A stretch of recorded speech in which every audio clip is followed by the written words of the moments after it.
නමෝ තස් භගවතු අරහතෝ සම්මා සම්බුද්දස්ස නමෝ තස් භගවතු අරහතෝ සම්මා සම්බුද්දස්ස නමෝ තස් භගවතු අරහතෝ සම්මා සම්බුද්දස්ස ලෞතර තථාගත බුදුරජාණන් වහන්සේගේ අනන්ත අපරිමාණ ගුණයන් සිහිපත් කරලා උතුම් චතුරාර්ය සත්‍ය ධර්මයන් අවබෝධ කර ගැනීමේ බලාපොරොත්තුවෙන් යුක්තව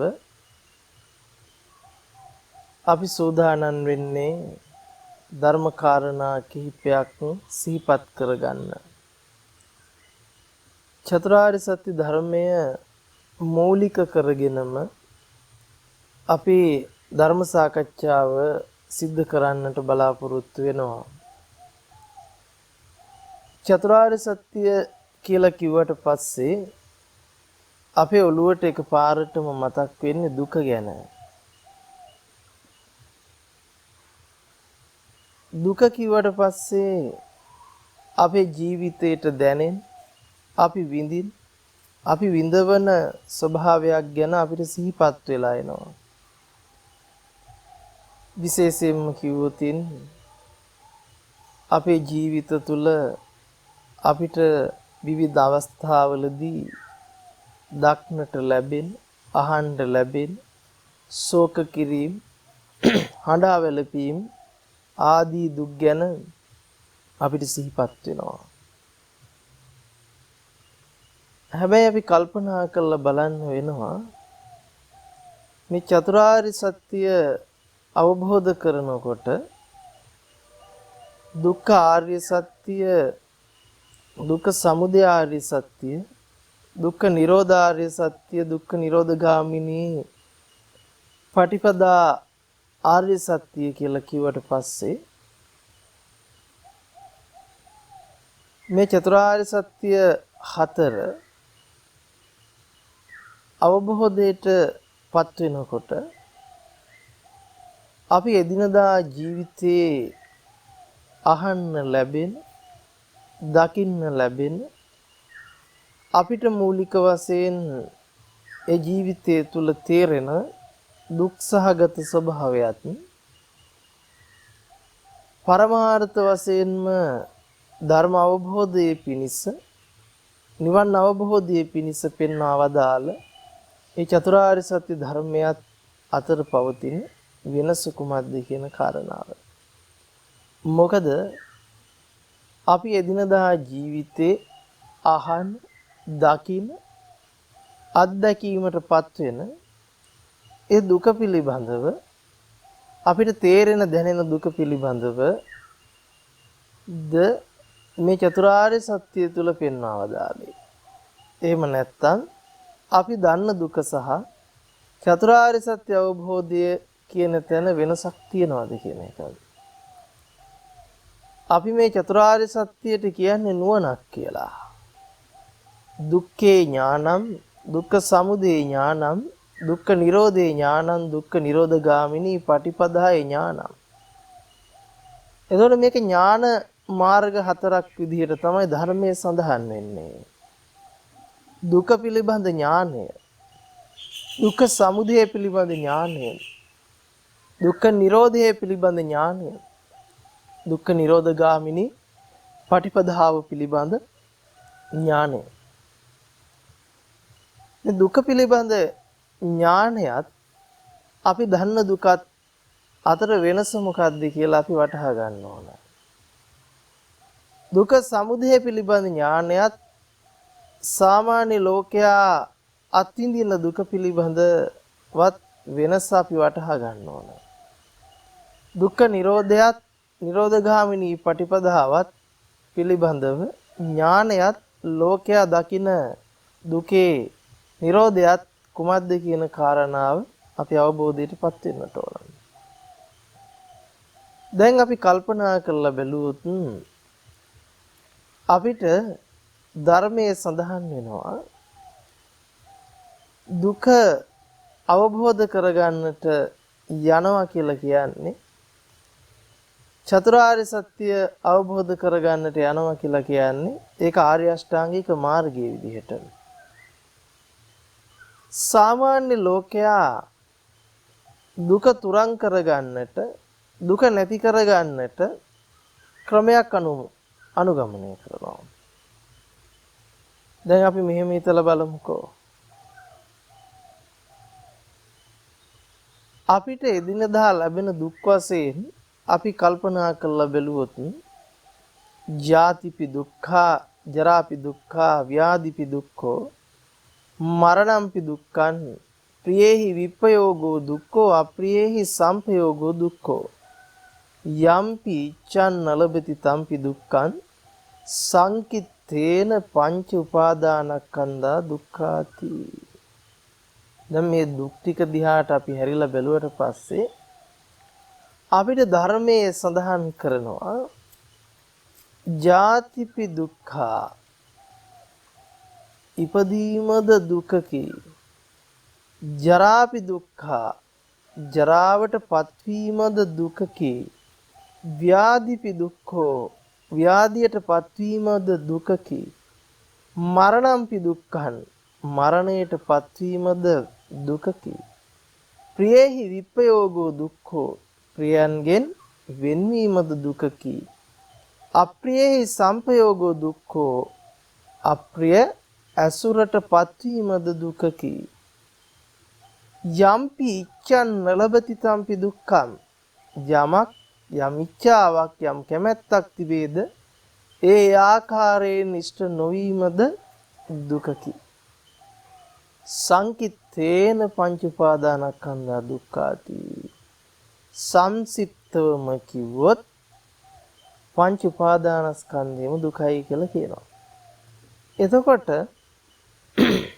අපි අවබෝධයටපත් වෙන්න ඕන. අපි කල්පනා කරලා බලන්නට ඕන. ඉපදීමේ දුක, ජරාවට පත්වීමේ දුක, ව්‍යාධියට පත්වීමේ දුක, මරණ දුක, ප්‍රියයන්ගෙන් වෙන්වීමේ දුක, අප්‍රියයන් හා එක්වීමේ දුක, යම් කැමැත්තක් ඒ ආකාරයෙන් ඉෂ්ට සිද්ධ නොවීමේ දුක කියන එක සාමාන්‍ය ලෝකයා අතර සාමාන්‍ය ලෝකයට තේරෙන කාරණාවක්, වැටහෙන කාරණාවක්, දැනෙන කාරණාවක්. හැබැයි සාමාන්‍ය ලෝකයා නොදන්නා කාරණාව, සාමාන්‍ය ලෝකයට නොතේරෙන කාරණාව තමයි මේ සංකිත්තේන පංච උපාදානස්කන්ධා දුක්ඛාති කියන කාරණාව. මොකද බොහෝමයක් දෙනා තවමත් අදටත් පංච උපාදානස්කන්ධයේ දුක කිව්වම හිතන් ඉන්නේ මේ ශරීරයේ දුකක් ගැන කතා කරනවායි කියලා. මොකද පංචස්කන්ධයේම දුකයි, අනේ මේ පංචස්කන්ධය පොළොවට පස් වෙනවානේ කියලා කියනවා. ඒ වැරදි අවබෝධයකින්. ඒකට හේතුව තමයි පංචස්කන්ධය කියලා හිතාගෙන ඉන්නේ මේ ශරීරෙට.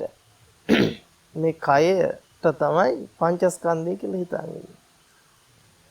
හැබැයි අපිට ධර්මයේ සඳහන් කරන පංච උපාදානස්කන්ධය තමයි රූප, වේදනා, සංඥා, සංකාර, විඥාන පහ. එතකොට අපි දුක්ඛ ආර්ය සත්‍ය අවබෝධ කරනවායි කියලා කියන්නේ පංච උපාදානස්කන්ධය අවබෝධ කරන එක. මොකද අපිට ධර්මයේ සඳහන් වෙනවා දුක්ඛ ආර්ය සත්‍ය කියලා කියන්නේ පංච උපාදානස්කන්ධයට. දුක්ඛ සමුදය ආර්ය සත්‍ය කියලා කියන්නේ පංච උපාදානස්කන්ධේ හට ගැනීමට. දුක්ඛ නිරෝධාර්ය සත්‍ය කියලා කියන්නේ පංච උපාදානස්කන්ධේ නොහට ගැනීමට. දුක්ඛ නිරෝධ ගාමිනී පටිපදා ආර්ය සත්‍ය කියලා කියන්නේ පංච උපාදානස්කන්ධේ නොහට ගැනීමට යම් පටිපදාවක් ඇද්ද, පිළිවෙතක් ඇද්ද, මාර්ගයක් ඇද්ද, මෙන්න මේකට. එහෙමනම් කෙනෙකුට හිතෙන්න පුළුවන් මේ අත්දකින්න අත්විඳින දුක දුක්ඛ ආර්ය සත්‍ය නොවේ නම් කුමටද එය ජාතිපි දුක්ඛා, ජරාපි දුක්ඛා, ව්‍යාධිපි දුක්ඛෝ, මරණම්පි දුක්ඛං ප්‍රියේහි විප්පයෝගෝ දුක්ඛෝ අප්‍රියේහි සම්පයෝගෝ දුක්ඛෝ යම්පි ඉච්ඡන්න ලබති තම්පි දුක්ඛං කියන මේ දුක් ටික ඇයි ධර්මයේ සඳහන් කළේ කියලා. හැබැයි මෙතන අපි විශේෂයෙන් මතක තියාගන්න ඕන ජාතිපි දුක්ඛා ජරාපි දුක්ඛා මෙතන කියන්නේ ඉපදීම දුකයි කියලා නෙවෙයි ඉපදීමද දුකකි ව්‍යාධියද දුකකි මරණයද දුකකි ඒ ටිකත් දුක් තමයි. හැබැයි ඒක දුක්ඛ ආර්ය සත්‍ය කියලා කියන්නේ ඒකත් දුකක් තමයි. එතකොට මේ දුක්ඛ ආර්ය සත්‍යයට මේ දුක් ටික දාන්න පුළුවන්. හැබැයි දුක කියන්නේ දුක්ඛ ආර්ය සත්‍ය නෙවෙයි දුක්ඛ ආර්ය සත්‍ය කියන්නේ දුකයි. කෙනෙකුට මේක නොවැටහෙන්න පුළුවන්. දුක කියන්නේ දුක්ඛ ආර්ය සත්‍ය නෙවෙයි දුක්ඛ ආර්ය සත්‍ය කියන්නේ දුකට කියනකොට හිතෙන්න පුළුවන් මොකද්ද මේ කියන්නේ කියලා. එතන අපි උපමා සහදක සහිතව අරගෙන බැලුවොත් අපිට තේරෙනවා අපි නිකන් හරකෙක් කියලා ගමුකෝ උපමාවට. ඒතර අපි කිව්වොත් හරක් කියන්නේ සත්වයෝ, ඒ සත්වයෝ කියන්නේ හරක්ය. මේ දෙකේ විශාල වෙනසක් තියෙනවා. බැලුමට අපිට පේන්නේ එකයි වගේ. හැබැයි සත්වයෝ හරක්ය, හරක් සත්වයෝය. දැන් අපි සත්වයෝ හරක්ය කියලා අපි ඔක හරි කියලා කිව්වොත් මහ විශාල වරදක් තියෙනවා. මොකද සත්වයෝ හරක් නම් සත්වයෝ ඔක්කොම හරක් වෙන්න ඕන. හැබැයි හරක් කියන්නේ සත්වයෝ ඒක හරි. සත්ව කොටාසෙන් එකක් තමයි හරක් කියලා කියන්නේ. ඉතින් ඒ නිසා අන්න ඒ වගේ අපි තේරුම් ගන්න ඕන දුක්ඛ ආර්ය සත්‍යයට දාන්න පුළුවන් මේ දුක කියන කාරණාව. හැබැයි දුක කියන කාරණාව දුක්ඛ ආර්ය සත්‍ය වෙන්නේ නැහැ. මොකද හරක් කියන්නේ සත්වයෝ වුණාට සියලු සත්වයෝම හරක් නොවන නිසා. අන්න ඒ වගේ උපමා ආශ්‍රිතව අපි ගලප ගත්තම අපිට තේරෙනවා දුක කියන්නේ දුක්ඛ ආර්ය සත්‍ය නෙවෙයි. හැබැයි දුක්ඛ ආර්ය සත්‍ය කියන්නේ දුකට. එතකොට අපි අවබෝධ කරන්න තියෙන්නේ පංච උපාදානස්කන්ධයත් පංච උපාදානස්කන්ධේ හට ගැනීමත් පංච උපාදානස්කන්ධේ නොහට ගැනීමත් පංච උපාදානස්කන්ධේ නොහට ගැනීමට තියෙන මාර්ගයක් ප්‍රතිපදාවක් නැත්නම් ඒ. හැබැයි සාමාන්‍ය ලෝක සත්වය අධ්‍යා බැලුවට පස්සේ මේ ජරා ව්‍යාධි මරණ ශෝක පරිදේව දුක් දුම්නස් දිහා දැකලා මේක දුක විදිහට දැකලා අනේ අහවල් දේ නිසානේ මට දුක ආවේ. අම්මා නිසා දුක ආවේ, තාත්තා නිසා දුක ආවේ, මගේ පෙන්වතා නිසා දුක ආවේ, පෙන්වතිය නිසා දුක ආවේ, බිරිඳ නිසා දුක ආවේ, ස්වාමියා නිසා දුක ආවේ, අර වස්තුව නිසා දුක ආවේ, දීපල නිසා දුක ආවේ කියන තැනකින් තමයි සමුදය දකින්නේ. ඊට පස්සේ බලනවා නිරෝධය සහ නිරෝධ මාර්ගයේ විදිහට දකින්නේ දුක ගෙනත් දීපු දේ අයින් කරන එක. ඒ දුක ගෙනත් දීපු දේ ඉවත් වෙන එක.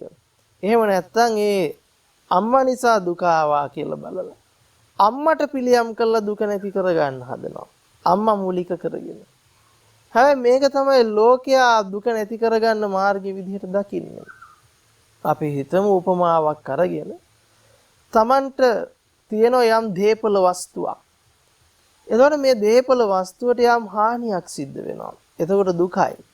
එතකොට එයා දුක දකින්නේ අනේ මේ දීපල තමයි එයාට දුක.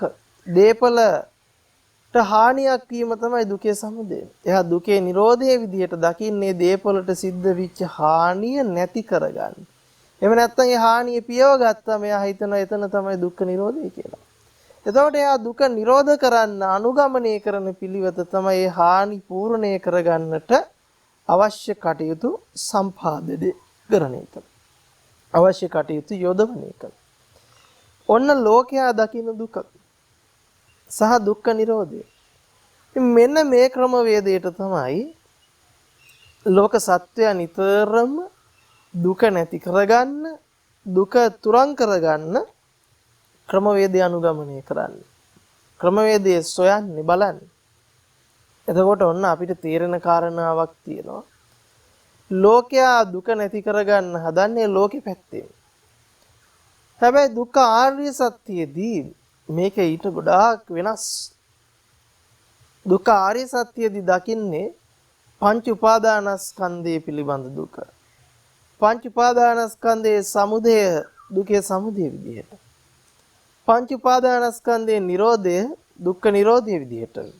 පංච උපාදානස්කන්ධයේ නිරෝධ කරන පිළිවෙත දුක්ඛ නිරෝධගාමිනී පටිපදා විදිහට. මේක මෙහෙම කිව්වට වටහා ගන්න අමාරුයි. මේක මේ විදිහට අපි කතා කරාට මේක තේරුම් ගන්න හරිම අපහසුයි. අපිට දුක දුක්ඛ ආර්ය සත්‍යයත් අතර වෙනස ක්‍රමානුකූලව වටහා ගන්න වෙනවා. එහෙම අපි වටහා ගැනීමක් නොකරන තාක්කල්, එහෙම වටහා ගැනීමක් අපි සිද්ධ නොකර ගන්නා තාක්කල් අපිට මේ දුක සහ දුක්ඛ ආර්ය සත්‍ය අතර වෙනස වැටහෙන්නේ නැහැ. වෙනස තේරෙන්නේ නැහැ. අපි කල්පනා කරලා බලමු. අපි බොහෝ දෙනෙක් හිතාගෙන ඉන්නේ අපිට ලෝකයෙන් තමයි සැප දුක එන්නේ. අපි මුලින්ම කතා කළා වගේ සැප දුක කියන දේවල් අපිට ලං කරගන්න තියෙන ලෝකේ තියෙන භෞතිකයක් ඇසුරු කරගෙන කියලායි අපිට හිතෙන්නේ, අපිට දැනෙන්නේ, අපිට තේරෙන්නේ. අපි හිතනවා අම්මා තාත්තා දුව පුතා යාන වාහන ඉඩකඩම් ගෙවල් දොරවල් ඇලදොල ගංගා මහා සාගරය ඇසුරු කරගත්ත මේ ලෝකයේ තුල අපිට දුක තියෙනවා. මේ ලෝකයේ තුල අපිට සැප තියෙනවා. අපි ඒ දුක්සහගත දේවල් ඉවත් කරගෙන ඒ සැපසහගත දේවල් ජීවිතයට ලං කරගන්න ඕන.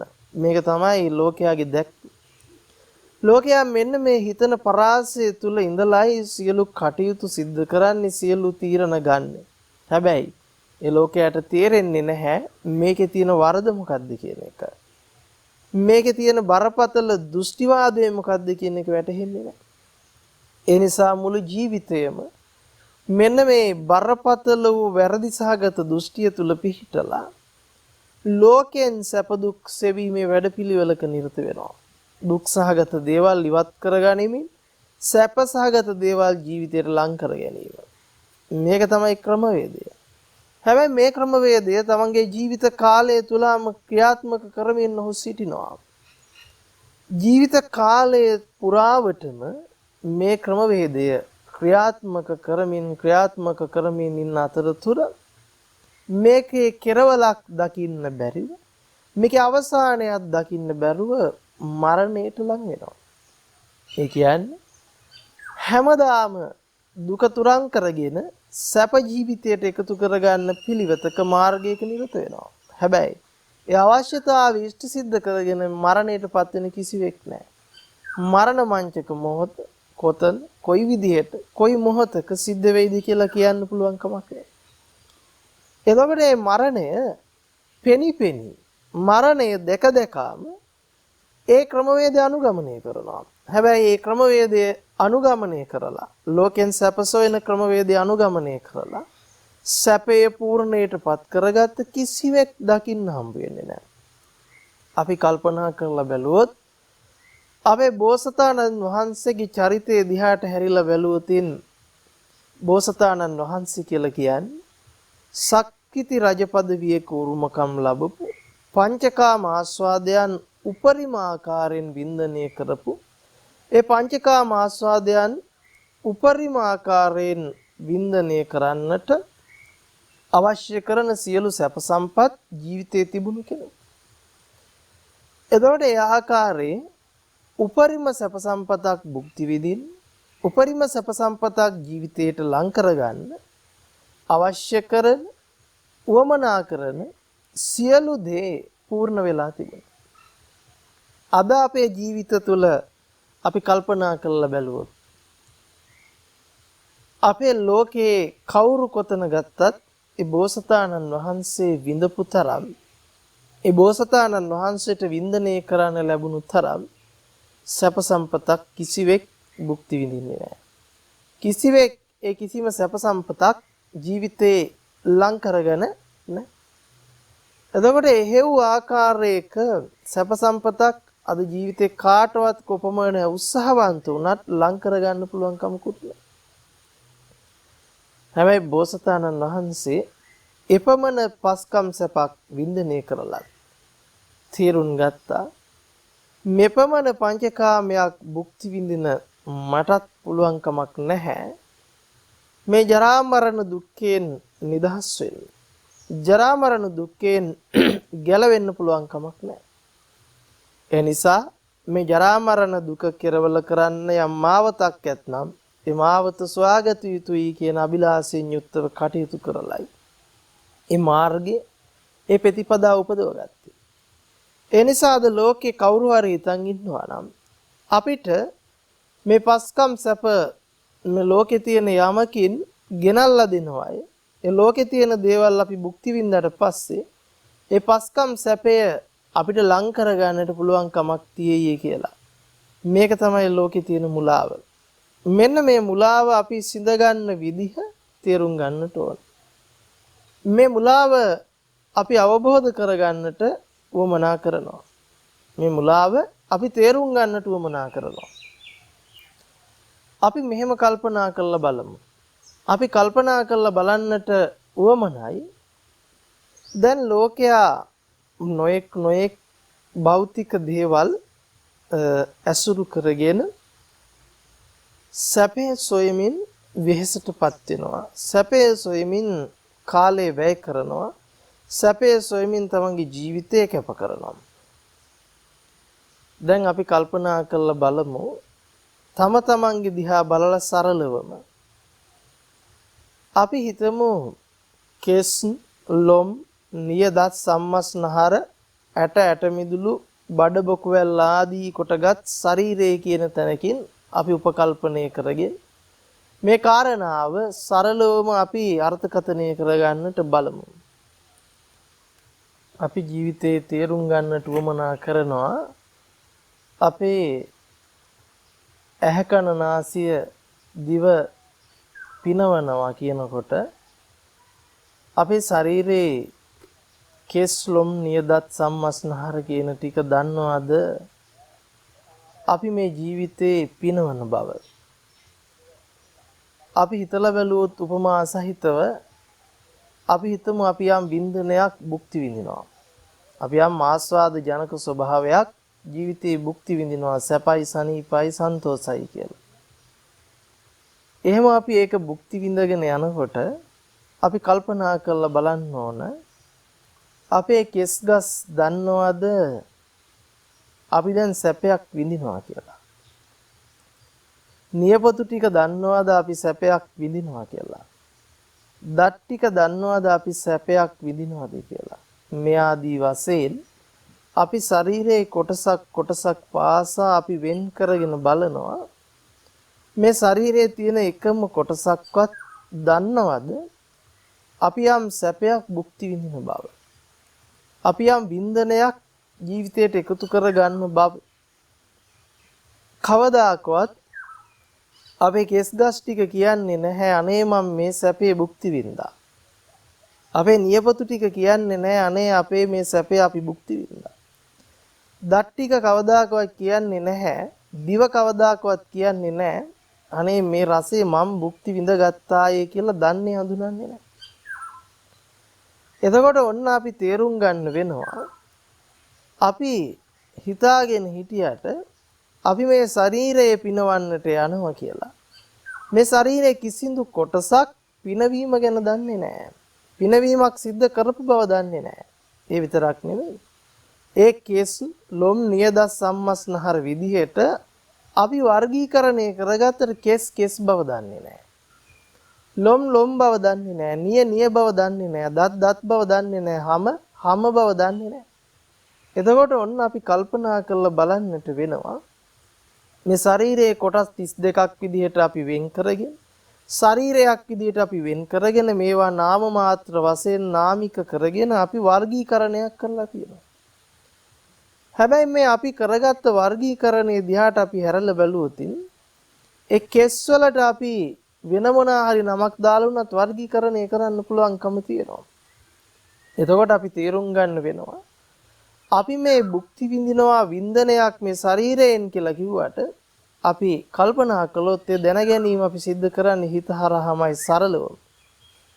ඒතොර අපි කෙස් වලින් ලොම් වලින් නිය වලින් දත් වලින් සැපය වින්දනය කරා සැපේ භුක්ති විඳා කියන අදහස අපි දරන්නේ සිතට. අපි එහෙමනම් කල්පනා කරලා බලන්න වෙනවා අපි මේ සැපේ භුක්ති විඳින තැන සැපය භුක්ති විඳින දේවල් මේ භෞතිකයක් තුල තියෙනවයි කියලා හිතාගෙන ඒ ආස්වාදය අපි ශරීරයට දෙනවයි කියලා හිතාගෙන අපි භුක්ති විඳිනවයි කියලා හිතාගෙන මේ සියල්ල අපි සිතාගත්ත බවක් තුළ ඉඳලා තමයි භුක්ති විඳලා තියෙන්නේ. එතකොට මේ සිතාගත්ත භව කියන තැන අපි සරලව මේ කාරණාව පැහැදිලි කර ගැනීම පිණිසයි අපි උපමා වශයෙන් යොදාගත්තේ.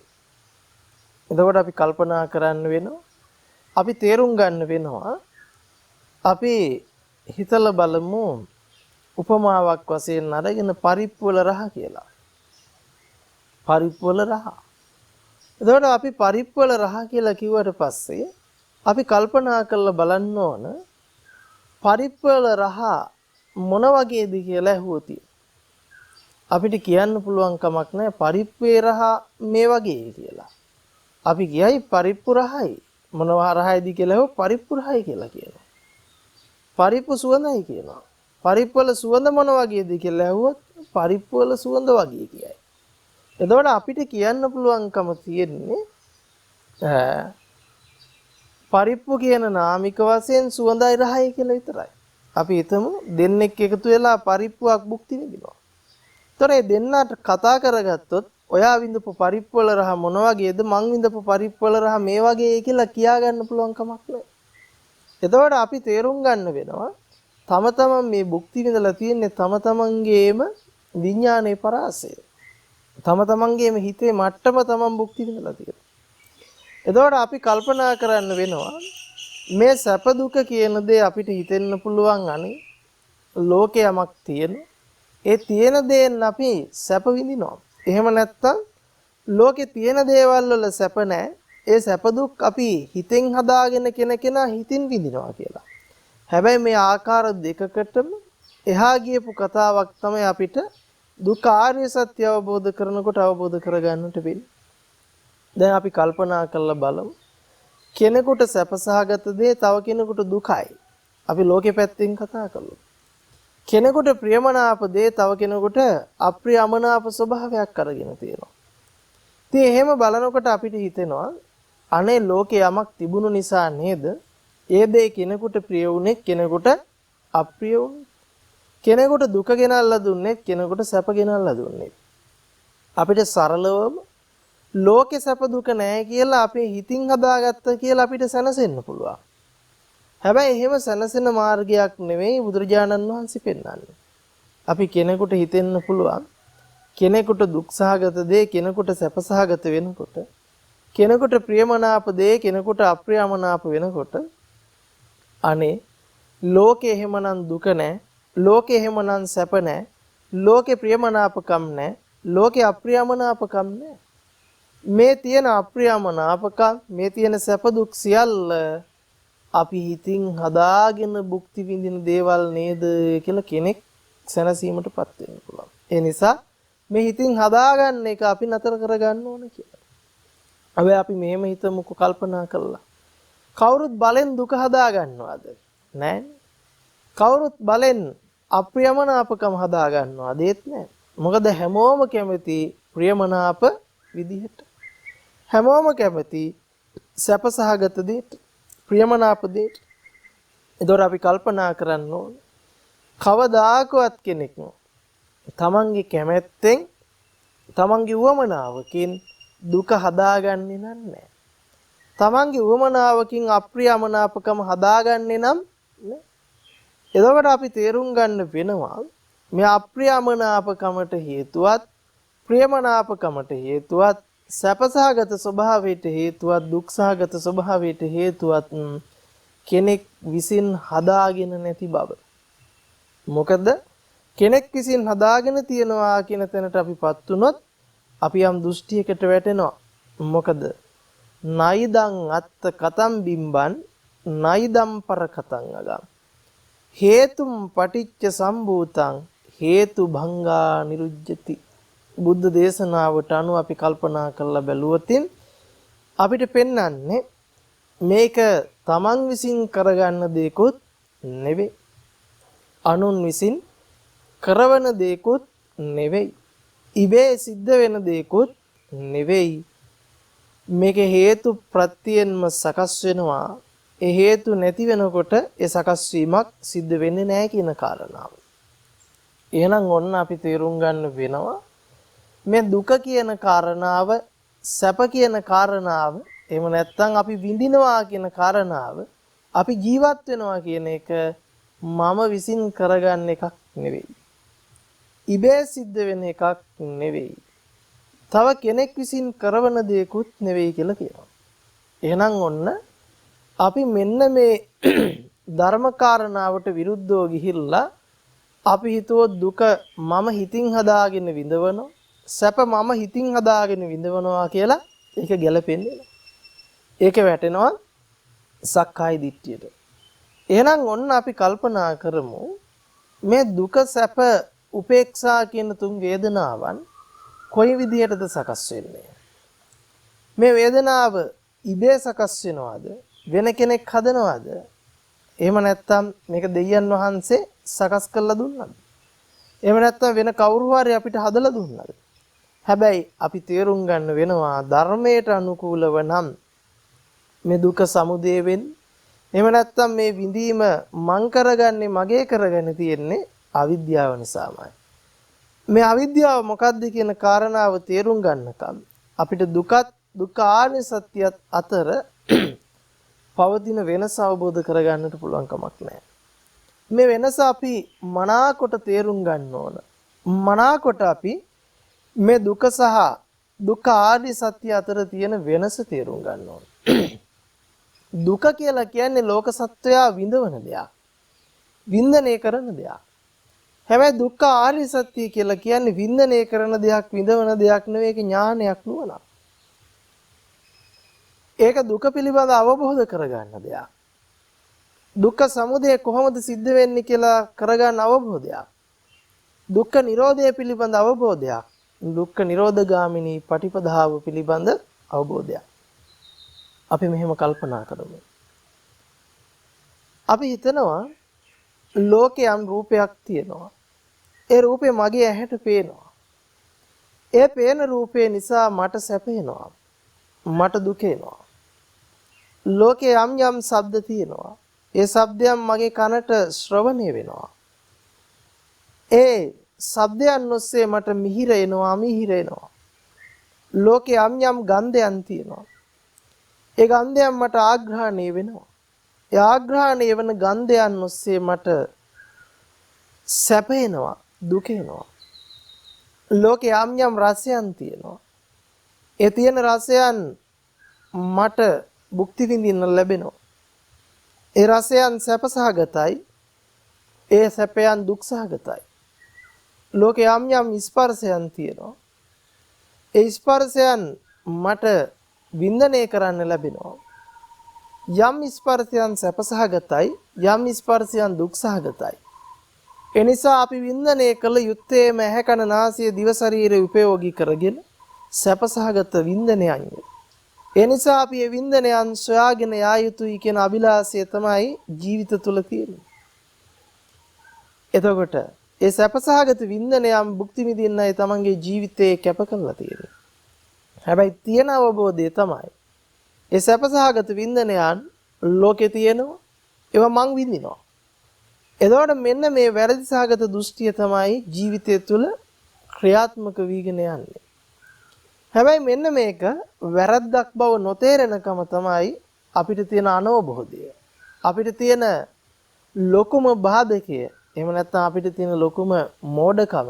මේකට තමයි අපි කියන්නේ උම්මත්තක භව කියලා. සබ්බේ පොතුජ්ජනිකා උම්මත්තකා. දැන් අපි මෙහෙම කල්පනා කරලා බලමු. අපි මුලින්ම කිව්වා අපේ ශරීරයේ කොටස් අරගෙන කොටස් භුක්ති විඳින වින්දනයන් ගැන දන්නේ නැති බව. අපි මෙහෙම හිතමුකෝ. අපි හිතනවා අනේ මගේ අම්මා මගේ ළඟින් වාඩි වෙලා ඉන්නවා. මගේ තාත්තයි මේ ගෙදර ඉන්නේ, නිවසේ ඉන්නේ. මගේ දුවයි ඉන්නේ, මගේ පුතයි ඉන්නේ කියලා.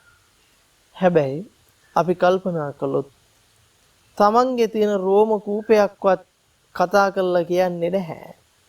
මේ ළඟ ඉන්නේ මගේ අම්මා බව, මගේ තාත්තා බව, මේ මගේ දුව පුතා බව, මේ මගේ නිවස බව, මේ මගේ ලෝකේ බව, මේ මගේ ගෙදර බව, මේ මගේ යාන වාහනේ බව, මේ මගේ ඉඩකඩම බව තමන්ගේ එක රෝම කූපයක්වත් කතා කරලා කියන්නේ නැහැ. එතකොට අපි කල්පනා කරන්න වෙනවා මෙන්න මේ ස්වභාවය එහෙම කියන්නේ නැහැ කියනකොට අපිට ගොඩ නැගින එකපාරටම මගේ හිතින් තමයි මේව හදන්නේ නැත්තේ. මගේ හිතින් තමයි මේක කරවන්නේ නැත්තේ. හැබැයි මගේ හිතින් මේක කරවනවා නෙවෙයි. මෙන්න මේ හිත සකස් වෙන විදිහ අපි අවබෝධ කරගන්නට ඕන. අපි මෙහෙම කල්පනා කරලා බලමු. අපි මෙහෙම තීරණය කරලා බලමු. අපි ජීවිතේ දැන් කාලයක් තිස්සේ ගත කරමින් දෘෂ්ටි ගොඩක දෘෂ්ටි රාමුවක පැටලිලා ඒ දෘෂ්ටි ටිකට සාපේක්ෂ කරගෙන අපි ලෝකය ගැන යම් දැක්මක් රාමුවක් ගොඩනගාගෙන තියෙනවා. අපිට ඒ දෘෂ්ටියෙන් එහාට යමක් පේන්නේ නැහැ. අපිට ඒ දෘෂ්ටියෙන් එහාට යමක් තේරෙන්නේ නැහැ. ඒ නිසාමයි අර කෙනෙකුට සැප දේ කෙනෙකුට දුක් වෙලා තියෙන්නේ. කෙනෙකුට ප්‍රිය දේ කෙනෙකුට අප්‍රිය වෙලා තියෙන්නේ. කෙනෙක් දකින හරි තව කෙනෙකුට වැරදි වෙලා තියෙන්නේ. කෙනෙකුගේ වැරද්ද තව කෙනෙකුට හරියන්නේ. ඒකට හේතුව තමයි තම තමන් තුළ තියෙන දෘෂ්ටි පරාසය මිසක් තම තමන්ට නිතරම පේන්නේ. තම තමන්ට කවදාකවත් අනුන්ව දකින්න පුළුවන් කමක් නැහැ. තම තමන්ට කවදාකවත් අනුන්ව මුණ ගැහිලා නැහැ. මොකද තමන්ට මුණ ගැහිලා තියෙන්නේ තමන්ගේම රූප වේදනා සංඥා සංකාර විඥාන පහේ අත්දැකීම. ඒතකොට අපිට හිතෙන්න පුළුවන් මේ රූප වේදනා සංඥා සංකාර විඥාන පහේ අත්දැකීම කියලා කිව්වට පස්සේ එළියේ තියෙන රූපේ මම විසින් භුක්ති විඳිනකොට ලැබෙන අත්දැකීම කියලා. එහෙම දෙයක් නෙවෙයි.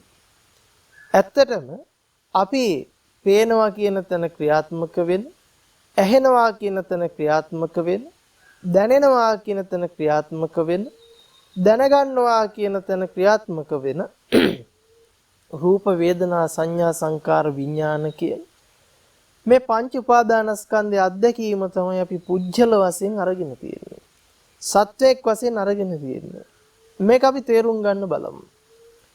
තමන් හිතන්න හොඳට කල්පනා කරලා තමන්ගේ ජීවිතයේ අතීතයේ ඉඳලා මේ වෙනකන් තිබුණා නම් මතකයක් මේ සියලු මතකය දැන් මේ වෙලාවේ තමන්ගෙන් තුරන් වෙලා යනවා.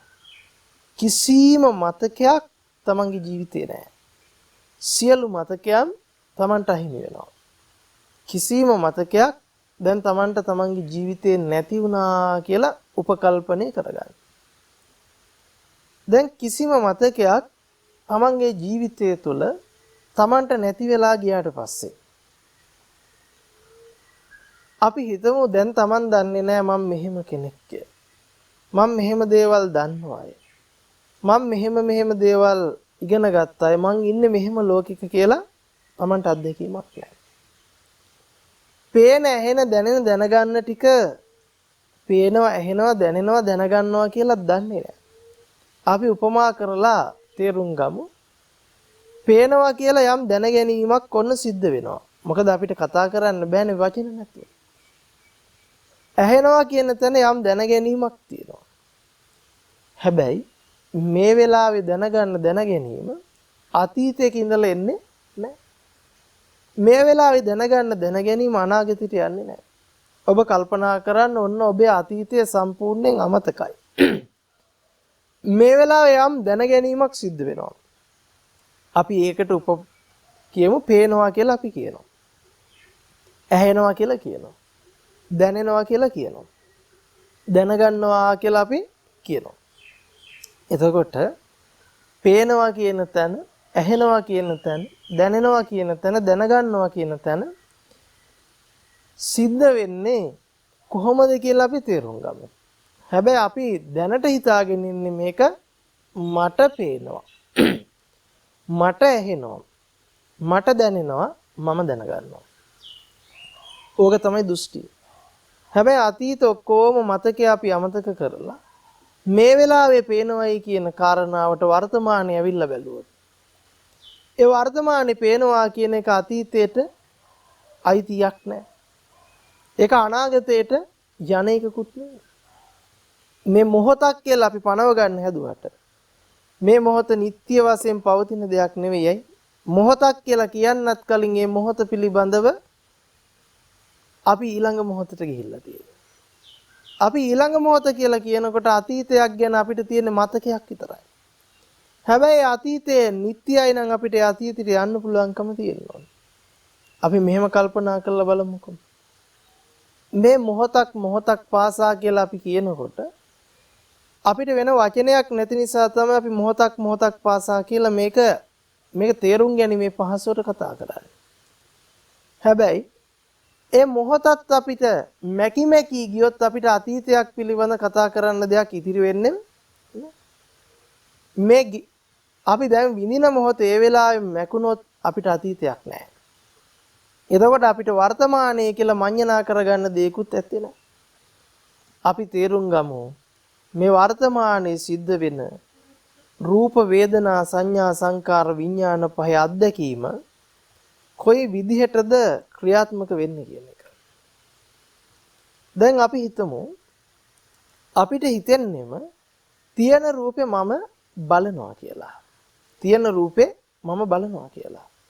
හැබැයි ඇත්තම කතාව පෙනීම කියන කාරණාව අපිට දැන් අහිමි වෙලා ගියොත් පෙනීම කියන කාරණාව දැන් අපිට අහිමි වෙලා ගියොත් ඒ වෙලාවෙම අපිට ඇහි අත්දැකීම නැති වෙනවා. රූපේ අත්දැකීම නැති වෙනවා. දැන් ඔබ මෙහෙම හිතන්න. ඔබේ සියලු අතීතයේ මැකිලා ගියා. ඔබට දැන් පෙනීම අහිමි වුණා. ඇහිම අහිමි වුණා. දැනීම අහිමි වුණා, දැන ගැනීම අහිමි වුණා කියලා. හැබැයි මේ පේන, ඇහෙන, දැනෙන, දැනගන්න ටික ඔබට අහිමි වෙනවත් එක්කම ඇහැ රූපේ අත්දැකීමත් අහිමි වෙනවා. කන ශබ්දයේ අත්දැකීමත් අහිමි වෙනවා. නාසයේ ගන්ධයේ අත්දැකීමත් අහිමි වෙනවා. දිව රසයේ අත්දැකීමත් අහිමි වෙනවා. කය පහසේ අත්දැකීම කියන එක ඔබට අහිමි වෙලා යනවා. අපි හිතාගෙන ඉන්නේ ඇහැ කන නාසය දිව ශරීරය කියන ටික යම් තැනක තියෙනවා. ඒ ටික මගේ මන් තුල ඒවා පිහිටලා තියෙනවා. ඒ පිහිටලා තියෙන ටිකෙන් මම ලෝකේ තියෙන රූපයක්, සද්දයක්, ගන්ධයක්, රසයක්, පහසක් භුක්ති විඳිනවා කියලා. මේක තමයි අපිට තියෙන මෝඩකම්. මේක තමයි අපිට තියෙන ලොකුම ලොකු දෘෂ්ටිය. මෙන්න මේ දෘෂ්ටිය තමයි අපි ඉවත් කරගන්නට ඕන. මේක තුල තමයි අපිට සක්කාය දිට්ඨිය ගොඩ නැගෙන්නේ. මේක තුල තමයි අපිට දෙපැත්තක් තියෙන්නේ ලෝකේ මමයි කියලා. හැබැයි ඇත්තම කතාව අපි හිතලා බැලුවොත් පේනවයි කියන හිතෙන් තොරව ඔබට කවදාකවත් ඇහි අත්දැකීමක්, රූපේ අත්දැකීමක් නැහැ. පේනවා කියන එක අහිමි වුණොත් ඒ වෙලාවෙම ඔබට ඇහැ රූපේ අත්දැකීම අහිමි වෙනවා. එතකොට අපිට පෙනීම වෙනමත්, ඇහැ රූපේ වෙනමත් කතා කරන්න පුළුවන් කමක් නැහැ. ඇහිම වෙනමත්, කන ශබ්ද වෙනමත් කතා කරන්න පුළුවන් කමක් නැහැ. මෙහෙම කියනකොට අපේ අර දෘෂ්ටි මතුවෙලා ඇවිල්ලා ඇහැ නම් කරගත්ත හැටි, ඇහි කොටස් වෙන් කරගත්ත හැටි, රූපේ නම් කරගත්ත හැටි, රූපේ කොටස් වෙන් කරගත්ත හැටි, මෙන්න මේ ටික අපිට සිහිපත් වෙලා ඉන්න පුළුවන්. හැබැයි ඒ නිසයි මම කියන්නේ Taman ජීවිතයේ අතීතයේ ඉඳලා මේ දක්වා තිබුණු සියලු මතකයන් අමතක කරලා දාන්න. ඒ සියලු මතකයන් අමතක කරලා S2 පියාගත්තම උපමාවට S2 පියාගත්තා කියන මතකෙත් මැකුණයි කියලා හිතන්න.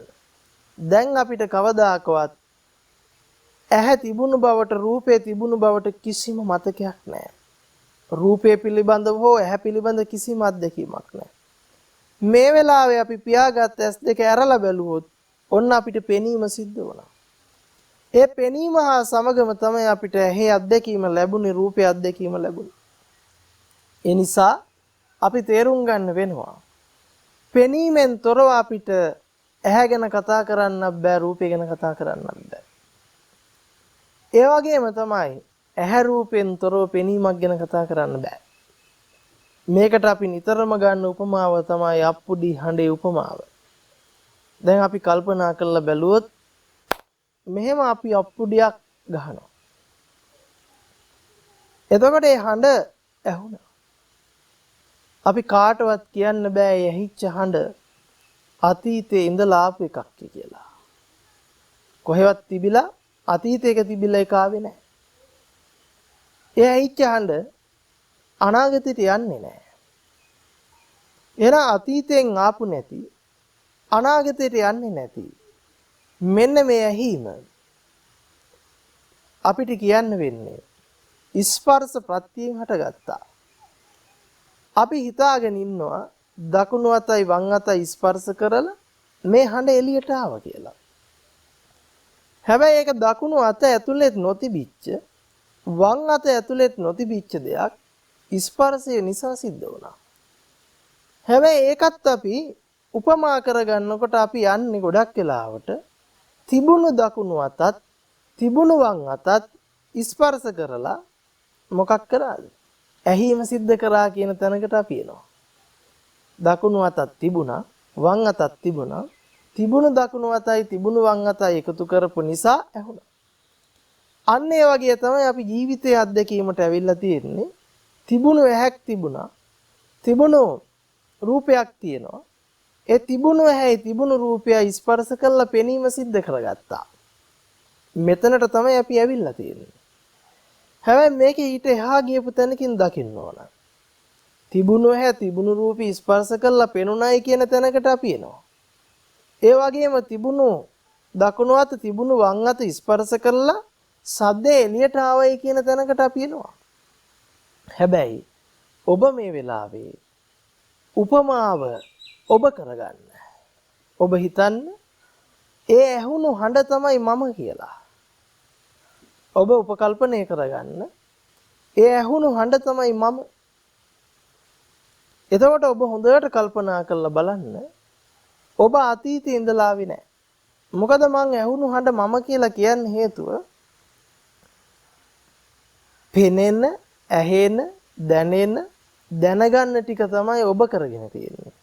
ඇයි? පෙනීම අහිමි වුණා නම්, ඇහිම අහිමි වුණා නම්, දැනීම අහිමි වුණා නම්, දැන ගැනීම අහිමි වුණා නම් එතනින් එහාට ඔබට මමෙක් ගැන කියන්න බෑ. පෙනීම මතපදනම් වෙලා මට පේනවා කියලා අරගෙන තියෙනවා. ඇහිම මතපදනම් වෙලා මට ඇහෙනවා කියලා අරගෙන තියෙනවා. දැනීම මතපදනම් වෙලා මට දැනෙනවා කියලා අරගෙන තියෙනවා. දැන ගැනීම මතපදනම් වෙලා මම දැනගන්නවයි කියලා අරගෙන තියෙනවා. එතකොට අපි කල්පනා කරන්න වෙනවා. අපි හිතන්න වෙනවා. මට පෙනුනද? මට ඇහුණද? මට දැනුණද? මම දැනගත්තද කියන එක තේරුම් ගන්න යනකොට මෙන්න මේ විදිහට මේ අප්පුඩි හඬේ උපමාවට ඔබ එන්න. ඔබ හිතන්න මම තමයි අප්පුඩි හඬ කියලා. දැන් ඔබ කල්පනා කරලා බලන්න ඔබ අතීතේ ඉඳලා ආවද? ඔබ අතීතේ ඉඳලා ආවේ නැහැ. ඔබ අනාගතයට යනවද? ඔබ අනාගතයට යන්නේ නැහැ. ඔබ දකුණු අත ඇතුළේ ඉඳලා ආවද? ඔබ දකුණු අත ඇතුළේ ඉඳලා ආවේ නැහැ. ඔබ වම් අත ඇතුළේ ඉඳලා ආවද? ඔබ වම් අත ඇතුළේ ඉඳලා ආවේ නැහැ. හැබැයි ඔබට දකුණු අත හම්බුනේ වම් අත හම්බුනේ ඔබ එළියට ආපු තැනදී. ඔබ එළියට ආවේ නැත්තම් ඔබට දකුණු අත වම් අත ගැන කතා කරන්න බෑ. එහෙනම් ඔන්න ඔබ එළියට ආපු නිසා ඔබට දකුණු අත වම් අත ගැන කතා කරන්න ලැබුණා. එහෙනම් ඔබෙන් තොරව ඔබට දකුණු අත වම් අත ගැන හිතා ගන්න බෑ. එහෙනම් හඬ ඇහිච්ච මොහොතේ හඬට දකුණු අත වම් අත ගැන කතා කරන්න වෙන්නේ. ඒ වගේම තමයි ඔබට මෙන්න මේ පෙනීම හටගත්ත මොහොතේමයි ඔබට ඇහැ ගැන රූපේ ගැන අත්දැකීම ලබන්න වෙන්නේ. ඒ නිසා ඔබ හොඳට කල්පනා කරලා බලන්න හඬ වෙනමත් දකුණු අත වම් අත වෙනමත් අපි කතා කරන්නේ එළියේ කෙනෙක් ඉඳගෙන දකුණු අත වම් අතත් හඬ ගැනත් බලන තැනකින්. ඒ නිසායි මම ඔබට කිව්වේ හඬ ඔබ වෙන්න කියලා. හඬ ඔබ විච්ච තැනක ඉඳලා ඔබ බලනකොට ඔබට තේරුම් යන්න ඕන මම මේ දකුණු අත වම් අත ගැන කතා කරන්නත් මාව සකස් වෙන්න ඕන. මාව සකස් වෙච්ච තැනදී තමයි මට දකුණු අත වම් අත හම්බ වෙන්නේ. හැබැයි මාව සකස් වුණේ නැත්තම් මට දකුණු අත වම් අත ගැන කතා කරන්න වෙන්නේ නැහැ. සකස් වෙච්ච මම සකස් වෙච්ච විදිය ගැන කතා කරන්නේ මං සකස් වෙච්ච තැන ඉඳලා. එහෙම නැතුව මට කවදාකවත් දකුණු අත වම් අත ස්පර්ශ කළා කියලා කතා කරන්න බෑ මාව එළියට ආවේ නැත්තම්. අන්න ඒ වගේ තමයි පෙනීමෙන් තොරව ඇහැ රූප ස්පර්ශ කළා පෙනුනයි කියලා කියන්න බෑ. ඇහිමෙන් තොරව කන ශබ්ද ස්පර්ශ කළා ඇහුණයි කියලා කියන්න බෑ. දැනීමෙන් තොරව නාසය ගන්ධ ස්පර්ශ කළා දිව රස ස්පර්ශ කළා කය පහස ස්පර්ශ කළා දැනගත්තයි කියලා කියන්න බෑ. ඒ නිසා ඔබට ජීවිතයේ තියෙනවා නම් දෘෂ්ටියක් ඇහැ කන නාසය දිව ශරීරය දරාගත් කෙනෙක් හිටියයි කියලා ඒක වැරදි සහගත දෘෂ්ටියක්. ඒකට හේතුව මේ වෙලාවේ පෙනීම තමයි ඔබට ඇහැ රූපේ අත්දැකීම ලැබලා දෙන්නේ. අපි හිතමු කෙස් ගහක් පෙනුණා, ලොම් ගහක් පෙනුණා, නියදත් වලින් හැදිච්ච මාව පෙනුණායි කියන තැනට ඇවිල්ලා. හැබැයි ඇත්තම කතාව තමයි මේ පෙනීම නිසා ඔබට ඔබව හම්බෙච්ච බවට දෘෂ්ටියක් ගොඩනගාගෙන තියෙනවා. හිටපු කෙනෙක් බවට ඔබ ගොඩනගාගත්ත දෘෂ්ටියක් තියෙනවා. හැබැයි තේරුම් ගන්න මේ වෙලාවේ සිද්ධ වෙන පෙනීම කෙනෙක් විසින් කරනවන් නෙවෙයි, ඉබේ සිද්ධ වෙනවන් නෙවෙයි, මම විසින් කරගන්නවන් නෙවෙයි. මෙන්න මේක සිද්ධ වෙන ක්‍රමවේදය තමයි ඉමස්මින් සති ඉදන් හෝති. ඉමස්ස උප්පාදා ඉදන් උපජ්ජති. මේ ඇති කල්හි මේ වේ. මේ ඉපදීමෙන් මේ උපදී කියන පටිච්චසමුපාද න්‍යායට අනුව. පෙනීම ඇති කල්හිම ඇහැ රූපේ උපදිනවා. ඒතොර ඇහැ රූපේ ඇති කල්හිම පෙනීම උපදිනවා. එහෙනම් මේක අතීතෙන් ආපු නැති, අනාගතයට යන්නේ නැති. මේ වෙලාවේ නිට්ටය වශයෙන් කෙනෙක් තුල හෝ යම් තැනක සිද්ධ නොවුණු හේතු ප්‍රත්‍යයෙන්ම සකස් වුණු ධර්මතාවයක් විදිහට අපි මේ අත්දැකීම පිළිබඳ අවබෝධයටපත් වෙන්නට උවමනාව තියෙනවා. ඉතින් මේ කාරණාව පිළිබඳව අපි යම් සරල අවබෝධයකටපත් වුණා. මේ සරල අවබෝධය අපි තවදුරටත් පැහැදිලි කර ගැනීම උවමනාව තියෙනවා. අපි පටිච්චසමුප්පාදයේ මූලික කරගෙන මේ යම් වපසරියක් පිළිබඳ කාරණා ටිකක් අපි මතු කරගෙන හැබැයි මේ මතු කරගත්ත කාරණාව පංච උපාදානස්කන්ධය, චතුරාර්ය සත්‍ය, හේතුඵල ධහම, දුක සහ දුක්ඛ ආර්ය සත්‍ය පිළිබඳ යම් වචන ටිකක් අපි කතා කළා. හැබැයි මෙන්න මේ වචන ටික අපිට එක පැයකින් එක හෝරාවකින් කියලා නිමාවටපත් කරගන්නට පුළුවන් කමක් නැහැ. ඒ නිසා මේ ධර්ම කාරණාවන් පිළිබඳ තවදුරටත් ඉදිරියේදී අපි සාකච්ඡා කරන්නට බලාපොරොත්තු වෙනවා. අපි අද දවසේදී සූදානම් වුණේ මෙන්න මෙවැනි වටපිටාවක් අපිට අවබෝධ කරගත යුතුයි කියන යම් නුවණක් ලබලා දෙන්න විතරයි. යම් අදහසක් ලබලා දෙන්න විතරයි.